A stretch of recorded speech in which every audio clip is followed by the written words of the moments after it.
Imagine being on a plane, and suddenly the trip lasts 35 years.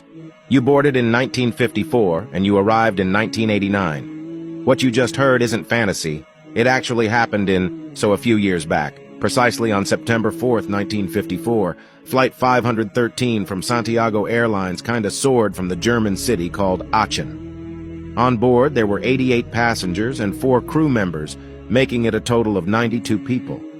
The flight was headed to Brazil, exactly towards Porto Alegre, meaning it had to cross the entire Atlantic Ocean. But before the flight could reach its destination, something unexpected happened. When the plane took off from the airport just a few hours later, it completely disappeared from existence, and there was nothing on the radar at all. One day, on October 12, 1989, without any warning or radar detection, the missing plane landed safely at the airport after more than 35 years. The question is, where had the plane been all this time? Immediately after the plane landed at the airport, the security team rushed to the plane site and started searching for the plane.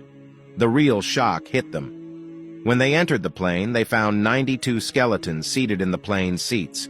So they entered the cockpit, of course, to see who was piloting the plane. They opened the cockpit door and found the captain. But the captain was just a human skeleton, perched in his seat and still clutching the plane's steering.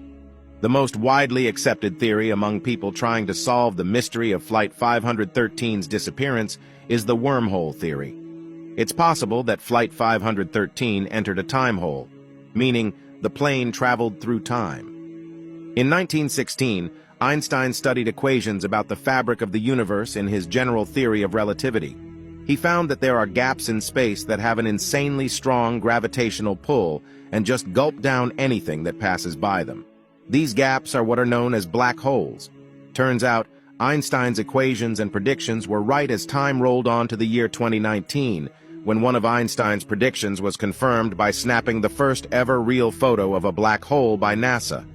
The controversy was brewing between those who doubted the incident entirely and those who believed that something paranormal happened. But the question remains on who landed the plane.